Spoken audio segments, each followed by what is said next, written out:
Hello everyone. So we are the group 5 and we are going to discuss the chapter 6 which entitled The Philippine Trade and its Policies. So I am Rachel Gelasio and I am going to discuss the introduction. So here we follow the step-by-step procedures in the Philippine trade.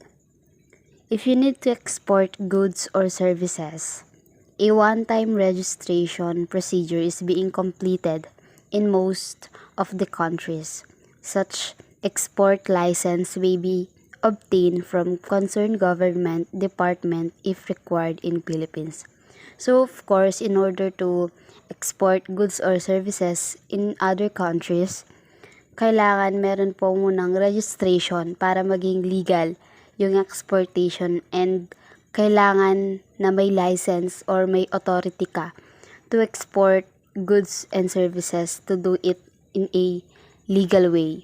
Hindi po pwede na unregister yung company in exporting in the other countries. Otherwise, magiging illegal yung gagawin mo at makakonfiscate yung mga products. And ending, masasayang lang yung value ng mga pinaghirapan mo. Kaya if ang isang company nagpaplano ng exportation ng products, kailangan na makonsider unang-una pa lang ang registration and license para walang maging problem.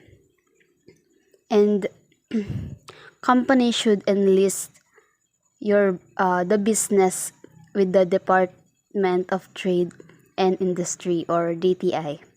So, when we say DTI, it is the executive department of the Philippine government tasked as the main economic catalyst that enables innovative, competitive, job-generating, inclusive business and empowers consumers. So, ang purpose po nito ay protektahan ang karapatan at interest ng consumer, and it is also committed to developing policies and programs aimed at sustaining the growth and development of the Philippine economy. You will likewise require different sorts of business license relying on the kinds of items you will import and or export. To enlist as an importer, organizations need an import clearance certificate from the BIR or Bureau of Internal Revenue. So dito naman po para maging legal importer ka, kailangan ng ICC or Import Clearance Certificate, wherein it is a certificate na ibibigay ng BIR sa mga individual and non-individual importer. And take note, ito po ay requirement sa bawat importer's application as accredited importer with the Bureau of Customs or BOC. Ito naman ay government agency that enables trade, collect duties and taxes, and protects the nation against the entry of illegal materials. And about naman sa setting up an account, it should be in the client profile registration system or CPRS. Sila naman yung nagfa-facilitate ng mga information ng client during the accreditation and or registration of the various BOC stakeholders. And the import clearance certificate is legitimate for 3 years. And while the customs client profile accreditation must be refreshed every year. And here's Ira May Baluyot to further explain some parts of Philippine trades and its policies. Thank you. The Bureau of Customs, or BOC, Filipino, Kawanihan ng Aduana, is the official customs department of Philippines under the Department of Finance. It is in charge of directing and facilitating trade, evaluation, and collecting import duties and taxes, fighting illegal trade and other forms of customs frauds, and devising and managing customs administration frameworks for trade facilitation. The BOC historically relied on labor-intensive, paper-based systems and its own data centers housing servers, storage, and networking equipment. However, these systems would take 3 or 4 days to process a transaction. This slowed trade activities and left opportunities for corrupt behavior. The document requirement depends on the country origin or destination. Generally, in all countries, there are 3 stages of process for export. Number 1. One-time registration procedure to obtain export license. If you need to export goods or services, a one-time registration procedure is being completed in most of the countries. Such export license may be obtained from concerned government department if required in the exporting country. Usually, for exportation of goods from exporting country, a one-time export registration to act as an exporter or importer is sufficient. However, if restricted items are exported, separate export license may be required in exporting country to export such restricted goods. There is separate government agency in exporting country that handles and regulates such specific products who issues export license or export permit. However, specific license to export goods is required for certain specific goods restricted to export based on trade policy of respective exporting country. Categories of products classified under freely exportable, restricted to export, and prohibited to export are published time to time. The products under prohibited list of goods are not permitted to export, which may be referred the official website of exporting country. Number 2. Documentation needed for exportation. Here are some of the examples of exportation documents. The first one is the packing list. The next one is invoice. Then bill of lading. The next one is export license. The next one, customs export declaration. And the last one is certificate of origin. Export documents are classified into 4 categories. The first one is commercial documents. Commercial documents are used by exporters or importers to discharge their respective legal and other incidental responsibilities under sales contract. The second one is regulatory documents. These documents are prescribed by various government departments or bodies for compliance of formalities under relevant laws governing export transactions.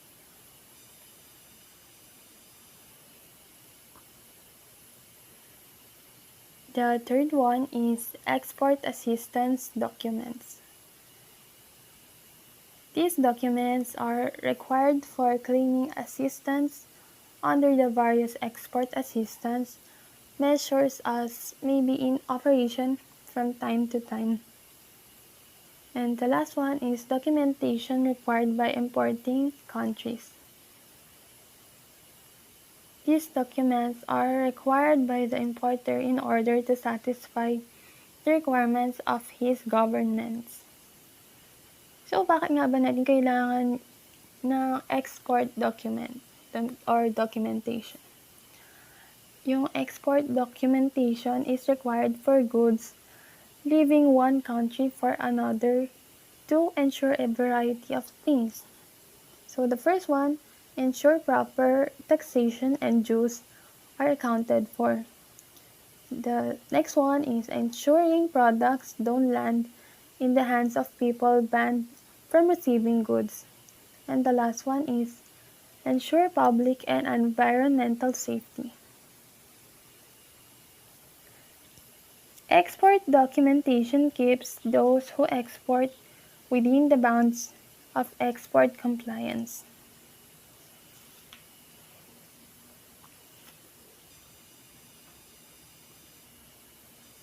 The third stage of process for export is export customs clearance formalities. The export customs clearance typically involves preparing documents that may be submitted electronically or physically with the consignment. This helps concerned authorities to calculate taxes and duties that will be charged on the cargo. The type of documents required for customs clearance usually depends on the type of goods being shipped. It may also vary depending on the country of origin and the destination of the cargo. However, as a thumb rule, there is a set of general documents that most businesses need to comply with when importing or exporting goods. Trade policies. Formulating a Philippine FTA policy framework, it goes without saying that the foremost consideration for the Philippines is entering into a bilateral or regional FTA as should be its own national agenda. In a nutshell, this is ultimately guided by the following underlying principle and objectives of reforms. First, global competitiveness. Global competitiveness refers an ability of nations to supply high-quality goods and services at reasonable cost, resulting in satisfactory returns. Global competition has allowed companies to buy and sell their services internationally, which opens the door to increased profits and flattens the playing fields in business. Based on the word competitiveness yearbook, competitiveness is determined by four elements: economic performance, business efficiency, government efficiency, and infrastructure.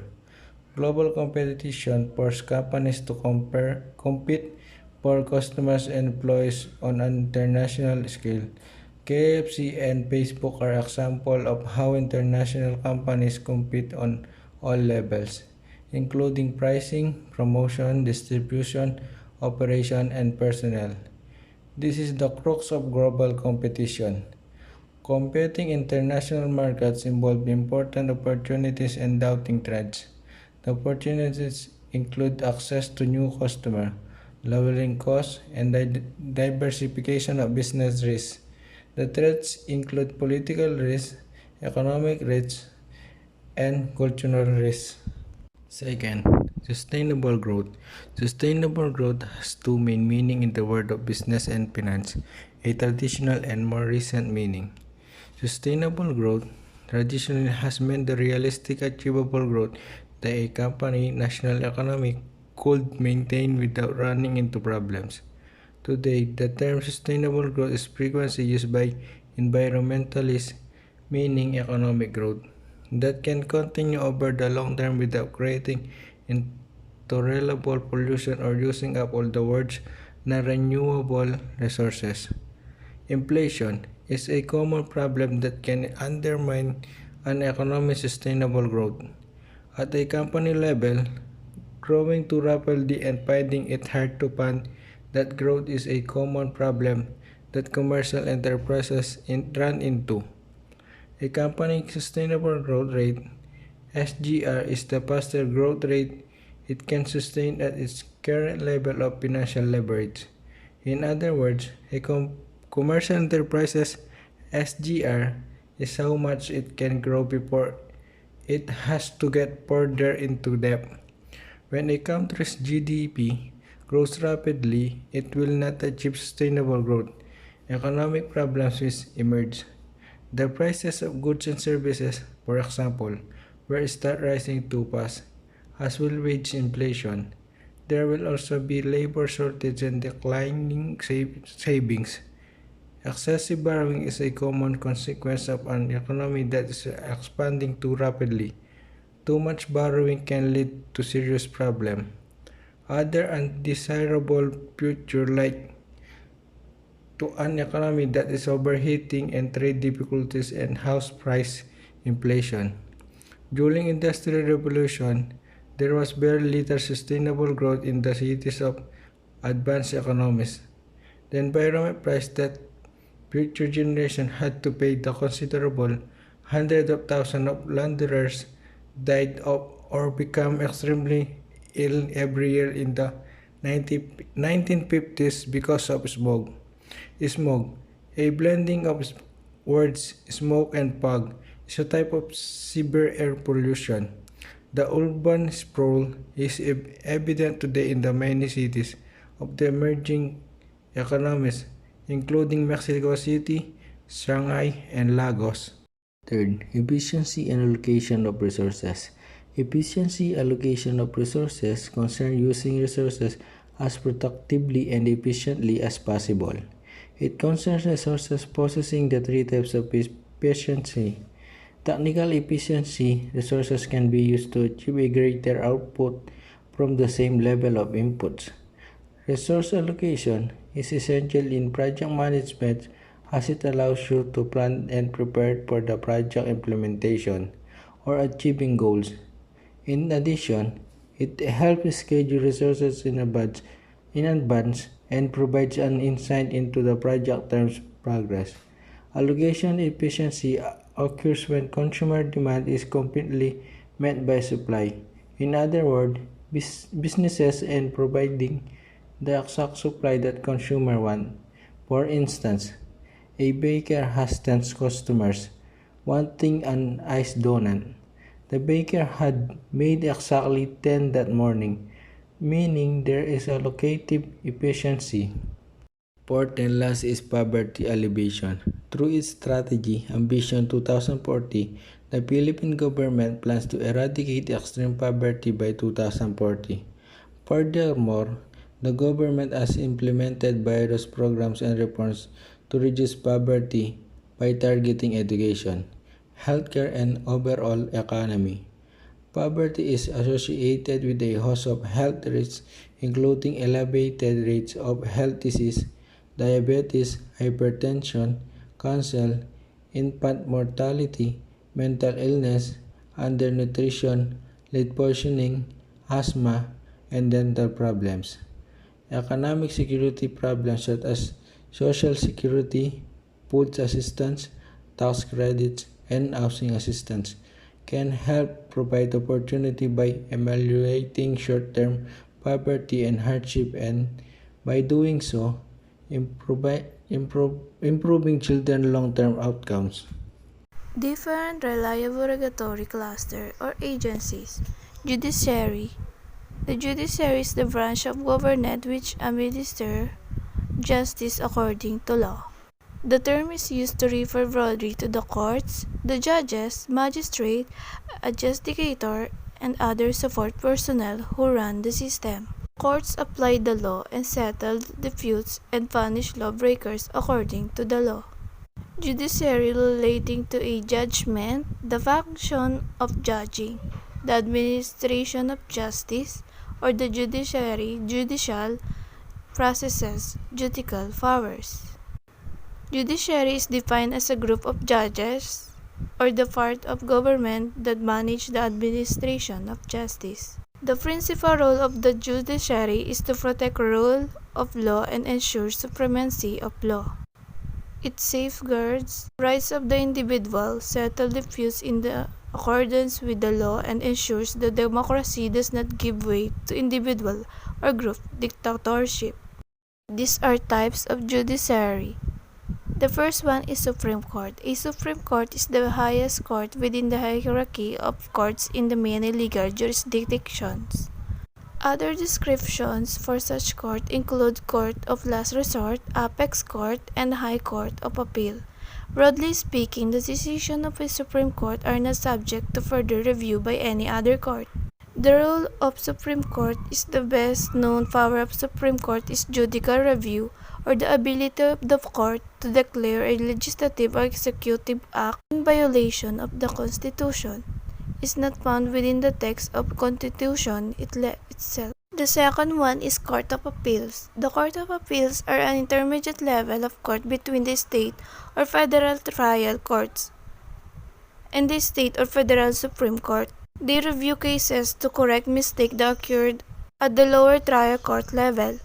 All defendants found guilty criminal cases are guaranteed one appeal. The Court of Appeals or CTA has exclusive affiliate jurisdiction to review by appeals decision. Action of the Commissioner of Internal Revenue or the Commissioner of Customs involving their respective responsibilities under the National Internal Revenue Code and the Custom Law respectively. The role of Court of Appeals in the Philippines is the principal mandate to exercise affiliate jurisdiction on all cases not falling within the original and exclusive jurisdiction of the Supreme Court. Its decisions are final except when appealed to the Supreme Court on a question of law. The third one is Sandigan Bayan. The Sandigan Bayan is a special affiliate collegial court in the Philippines that has jurisdiction over criminal and civil cases involving graft and corrupt practices and other offenses committed by public officers. Belong the employees, including those in government-owned and controlled corporations. Well, what is the role of Sandigan Bayan?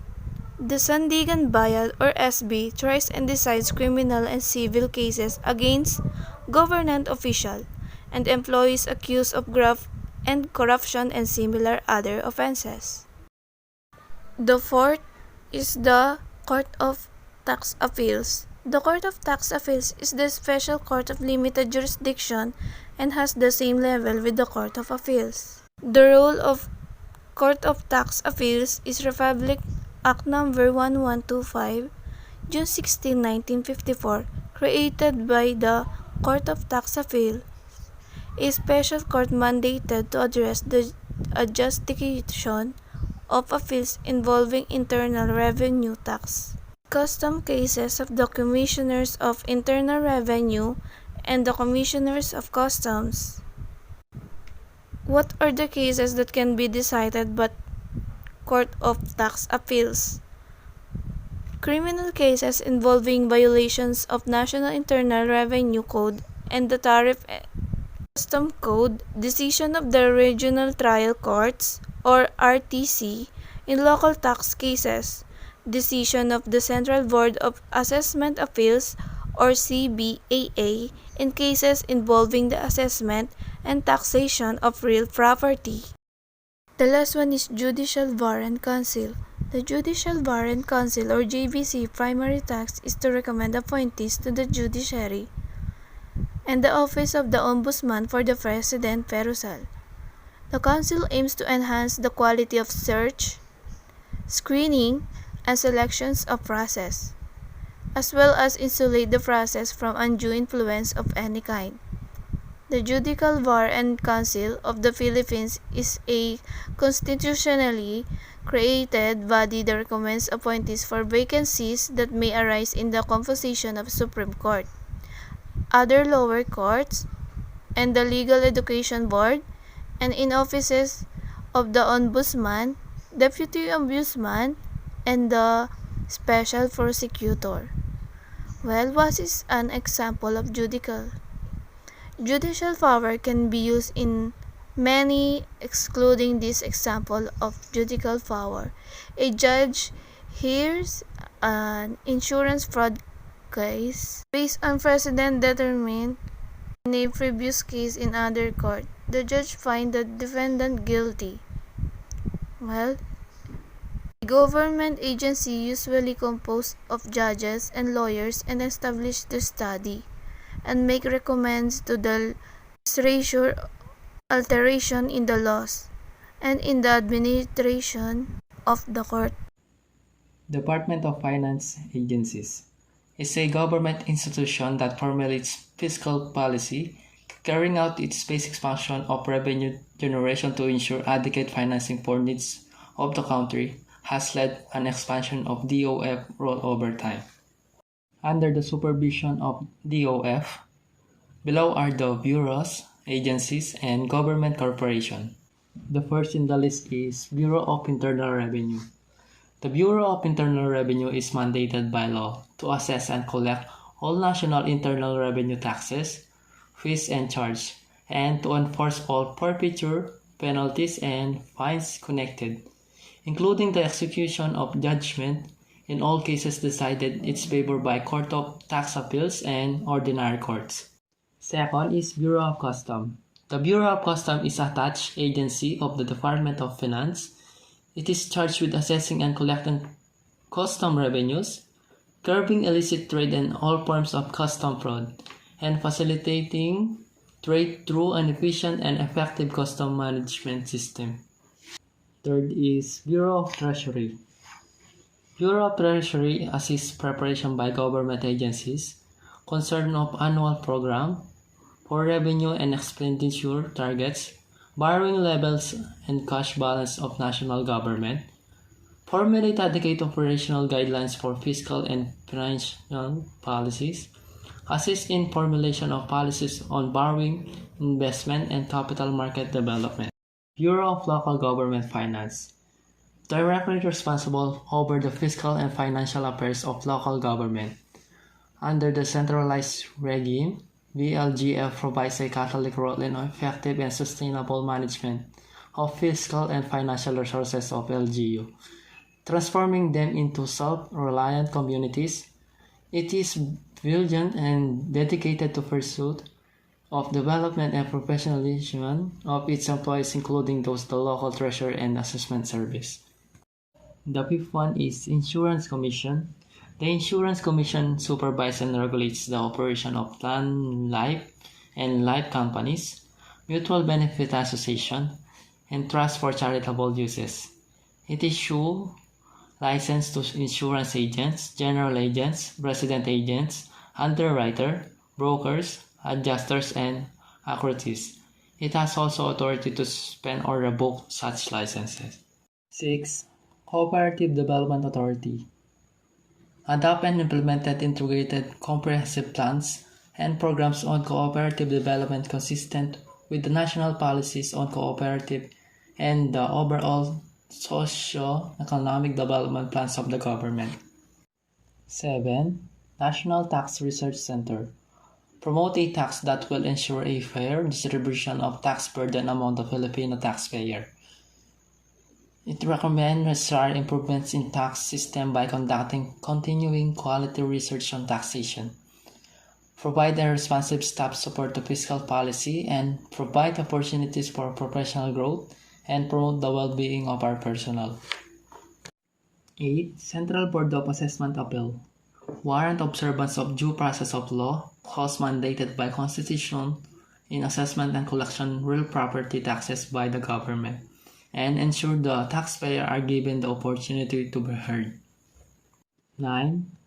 Philippine Deposit Insurance Corporation provides adequate depositor protection and education to ensure immediate processing and settlement of depositors' claim. 10. Philippine Guarantee Corporation provide accessible, reliable, and efficient guarantee system to enable credit for stakeholders in trade and investment, infrastructure, housing, agriculture, and other priority sectors of the government. 11. Privatization and Management Office. Government is committed to free market economy. The last one is Securities and Exchange Commission. The Securities and Exchange Commission is national government regulatory agencies charged with supervision over the corporate sector, the capital market participants, the securities and investment instruments market, and the investing public. Executive. Executive is a branch of government that puts government laws and programs into effect. It is made up of the public service and government ministers. Every government department and agency, the ministers responsible for every government department are all part of the executive. This topic is all about executive. There are 8 parts of executive. First is the Office of the President. Office of the President. This is a group of federal agencies supervised by directors or staffs that work directly with the President or Presidential Assistant. And it is an administrative, advisory, consultative government agency which aids the President of the Philippines in performing their duty as head of state and chief of the executive branch of government. Second is the Office of the Vice President. Office of the Vice President develop and implement programs to ensure effective and efficient delivery of social services to the Filipino people. The Office of the Vice President serves as the convergence platform for engaging citizens in nation building, promoting the principles of democracy, and empowering communities in the fight against poverty, uplifting the lives and protecting the liberty of the Filipino people, especially the marginalized. Third is Department of Education. DepEd is the executive department of Philippine government responsible for ensuring access to, promoting equity in, and improving the quality of basic education. It is the main agency task to manage and govern the Philippine system of basic education. It is the chief formulator of Philippine education policy and responsible for the Philippine primary and secondary school systems. Fourth is Department of Interior and Local Government or DILG. DILG is the executive department of the Philippine government responsible for promoting peace and order, ensuring public safety, and strengthening local government capability, aimed towards the effective delivery of basic services to the citizenry. DILG assists LGUs to effectively and efficiently deliver services to their constituents. DILG formulates policies, plans, and programs to enhance local autonomy, focusing particularly on the administrative, technical, and fiscal capacities of LGUs. Fifth is Department of Finance or DOF. DOF is responsible for the management of the government's financial resources. Its duties include policy formulation, revenue generation, resource mobilization, debt management, and financial market development. DOF is the government's steward of sound fiscal policy. It formulates revenue policy that will ensure funding of critical government programs that promote welfare among our people and accelerate economic growth and stability. Sixth is Department of Health or DOH. DOH is the executive department of the government of the Philippines, responsible for ensuring access to basic public health services by all Filipinos through the provision of quality health care, the regulation of all health services and products. It is the government's overall technical authority on health. DOH is the principal health agency in the Philippines. It is responsible for ensuring access to basic public health services to all Filipinos through the provision of quality health care and regulation of providers of health goods and services. Seventh is the Department of Science and Technology or DOST. DOST is the executive department of the Philippine government responsible for the coordination of science and technology related projects in the Philippines and to formulate policies and projects in the fields of science and technology in support of national development. The DOST is the premier science and technology body in the country, charged with the twin mandate of providing central direction, leadership, and coordination of all scientific and technological activities, and of formulating policies, programs, and projects to support national development. The last one is Department of Trade and Industry, or DTI. DTI is the executive department of Philippine government, thus as the main economic catalyst that enables innovative, competitive, job-generating, inclusive business, and empowers consumers. DTI is a prime mover of consumer welfare. It is committed to protecting the rights and interests of the consumers and is also committed to developing policies and programs aimed at sustaining the growth and development of the Philippine economy. Our topic today is about resources and legislative.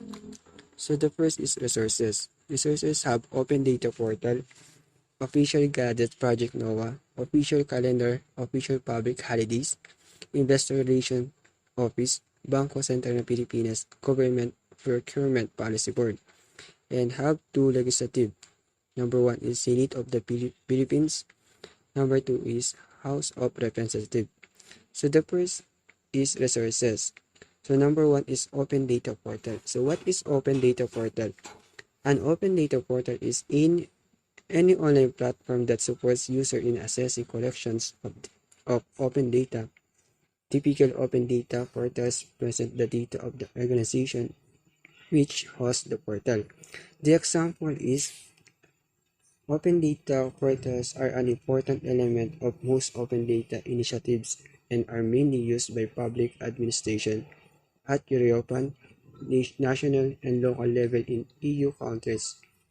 Notable example of data portals is maintained by public administration in Europe are opendata.paris.fr, www.data.government.fr. Number 3 is www.datipiemonte.it, www.datigovernment.it. The last is www.dataoverhead.nl. So what is the role? The role is open data portals in the transparency by design concept is investigated. And the second rule is a list of categories and corresponding features supporting the concept is provided. The third rule is transparency is facilitated by the features enabling to work with datasets. The last rule is the features are discussed and mapped on the basis of transparency cycle. So the second of resources is official gases project NOAA. So what is the project NOAA? Nationwide Operation Assessment of Hazard. Project NOAA is the Philippines' primary disaster risk reductions and management program managed by the University of the Philippines. It was initially administered by the Department of Science and Technology, means DOST, from 2012 and 2017. The Department of Science and Technology project, NOAA, or Nationwide Operational Assessment of Hazard, is pleased to announce the launch of the new and improved version of its disaster risk reductions and decision-making platform. The role is Project NOAA is the government flagship program for disaster prevention and mitigation, which aims to create a disaster-free Philippines by providing tools and information to mitigate or avert disaster caused by natural hazard. So next about official calendar, official public holidays. So what is public holidays? Official public holidays. So in the Philippines are two types, regular holidays and special non-working days. So the example is National Regular Holidays list for 2021. New Year's Day, Holy Thursday, Good Friday, Araw ng Kagitingan, Labor Day, and Independence Day, and etc. So next is Investor Relation Office. So what is Investor Relation Office? Strategic management responsibility that is capable of integrating finance, communications, marketing, and securities law compliance to enable the most effective two-way communication between a company, the financial community, and other constituencies, which ultimately contributes to a company's securities achieving fair valuations. So, what is the role? The role is combine finance, communications, and marketing to effectively control the flow of information between the public company, its investors, and stakeholders. Investors play a major and vital role in the success and growth of company because of the fact it is of the utmost importance of companies to maintain strong, transparent relationship with investors. This is where the investor relations department of a company comes into play. The example, to illustrate, suppose an investor take an interest in a company XYZ as an investment prospect. If he wishes to receive detailed information about any aspect of company XYZ, he contact XYZ IR department. The IR department can provide him with descriptions of the company and service as well as financial statements, financial statistics, and an overview of the company internal organizations. Perhaps the most important functions of the IR team is the interface with investment analysis and other parties that represent institutional investors. Analysts frequently publish research and opinions regarding public companies which influence the investment community. So, the next is Bangko Sentro ng Pilipinas. What is Bangko Sentro ng Pilipinas or BSP? Bangko Sentro ng Pilipinas or BSP is the central bank of the Republic of the Philippines. It was established on July 3, 1993 pursuant to the provision of the 1987 Philippine Constitution and new Central Bank Act of 1993. The VSP took over from the Central Bank of the Philippines, which was established on January 3, 1949. As the country's central monetary authority, the VSP enjoys fiscal and administrative autonomy from the national government in the pursuit of its mandated responsibilities. So what is the role? The role is the provides policy direction in the areas of money, banking, and credit. It supervises operation of the banks and exercises regulatory powers over non-bank financial institutions with busy banking functions. The next is Government Procurement Policy Board. So what it is? It is huge business market in the United States. This is because the government operates using resources, goods, and services from the public, such as real estate, constructions, office supplies, healthcare equipment, and many others. Many businesses find it economically beneficial to enter this industry because they know that the government will buy what it needs from commercial organization. So what is rule for government procurement? The first is support operational requirements. The second is management the procurement process and the supply base efficiently and effectively. The third is develop a strong relationship with other functional groups. The third is support organizational goals and objectives. What is the example? The example is buying computers for a police station, providing water, gas, electricity to people, and building a hospital or a road.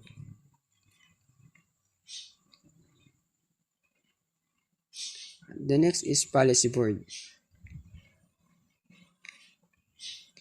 What is Policy Board? It's any board, typical governing board that directs operation by developing policies which guide operational decisions rather than making the actual yes or no decision themselves. The CEO is then expected to carry out all policy. So what is the role of Policy Board? The first role is policy making. The second is effective execution of policy is necessary to fulfill the other two roles. Policies define focus and differentiate responsibilities among the board and the management and the medical staff. Well, written policies lead to more efficient board functioning. Instead of having the same matter or very similar matters on the agenda repeatedly, the board can develop they can the board can develop a policy that covers the issue and leave implementation of the policy to management. Board have approximately 24 hours together each year, spread over regular meetings. It is essential to use that time wisely. Decision making involves making choices about organization vision, mission, and strategies. Board make decisions about issues that are strategic and significant, such as whether to enter an affiliation agreement with other organizations. Next is oversight. It's an important function, but boards must remember that the organization is there to oversee, not to manage.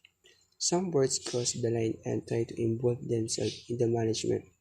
Nevertheless, in the oversight role, the board is legally responsible for everything that happens within the hospital, whether in the emergency department and clinic or nursing unit. Example, the example of policy board is checking signing, withdrawal of funds, cash disbursement. So going to the legislative. So what is the legislative? Legislative having the power or authority to make law. The legislative branch of government of or relating to the action or process by which law are made legislative history. Example nito is the United States Congress having the power to draft, enact laws, intend to execute. What is the role legislative? The legislative branch enact legislations, convenes or reject presidential appointments, and has the authority declare war. This branch includes Congress, the Senate and House Representative, and several agencies that provide support service to Congress. So the legislative have two. Number one is Senate of the Philippines. So what is the Senate of the Philippines? It's the upper chamber of the Congress of the Philippines, the county legislature. It exists to create and promote a national perspective on national policy in order to build prosperous, secure, honest, and democratic nations. In the 100 years of the founding, it has been the training ground for national leadership and has served as the ultimate badge of debate and oversight of the Republic. So what is the example? Senate of the Philippines is as the role. What is the role Senate of the Philippines? The role is the upper chamber of Congress of the Philippines, the county legislature. It exists to create and promote a national perspective or national policy in order to build prosperous, secure, honest, and democratic nations. So the last is House of Representatives. What is the representatives? What is the House of Representatives? So the lower house of legislative body, especially capitalized H and R, the lower house of the U.S. Congress or state legislature. The example of representatives. Both of houses must agree to declare war or create new taxes. For example, the House of Representatives has several powers on its own, such as drafting on revenue bills, deciding who will be president if there is no majority in the Electoral College, and impeaching or execute officers, including the president. What is the rule? The rule is, as per the Constitution, the U.S. House of Representatives makes and passes federal laws. The House is one of Congress, two chambers. The other is the U.S. Senate, and part of the federal government legislative branches. So that's it. Trends, trade trends, and statistics are provided at various levels of aggregation, illustrating the use of the trade policy measures across economic sectors and geographic regions. Example of trends are 1. China close to passing US as world's top importer. 2. Asian manufacturing diversifies. 3. Commodity prices boom and scramble for resources. 4. US hikes energy exports. And 5. High-tech trade booms. By keeping up with trends, you'll constantly be learning new tools, new events to participate in, new ways to be efficient. This will give you a wider variety of things to work with. Therefore, you will be able to experiment with more things and use them to generate new ideas. New trends within your industry are going to come up in conversation regularly. If you want to be seen as a leader, you want to be able to take part in those conversations and discuss your experience with trending tools and topics. By staying on trend, you won't get caught in awkward conversations where you're the only one who doesn't know everyone else is talking about. Performance. The trade performance of individual countries tends to be a good indicator of economic performance, since well-performing countries tend to record higher rates of GDP growth. Generally, trade performance is characterized by rough indicators such as the level of openness, like total trade in goods and services divided by GDP, or growth of exports over a given period, such as the World Bank's World Development Indicators. Composition. Composition of trade means a study of the goods and services of imports and exports of a country. In other words, it tells about the commodities of imports and the commodities of exports of a country. Therefore, it indicates the structure and the level of economic development of a country. A country's balance of trade is defined as its net exports, thus influenced by all the factors that affect international trade. These include factor endowments and productivity, trade policy, exchange rates, foreign currency reserves, inflation, and demand. Direction. Direction of trade means a study of the countries to whom the exports are made and from whom the imports are made. Imports of India may be divided into three parts, namely capital goods, raw materials, and consumer goods. It includes the imports of cotton, fertilizer, chemicals, crude oil, and etc. The direction of trade statistics presents the value of merchandise exports and imports disaggregated according to a country's primary trading partners. Area and world aggregates are included in the display of trade flows between major areas of the world. The beginning of the economic planning, we were importing from selected countries. Now the picture has changed. We import different goods and services from different countries of the world. At present, we get our imports from almost all the countries of the world.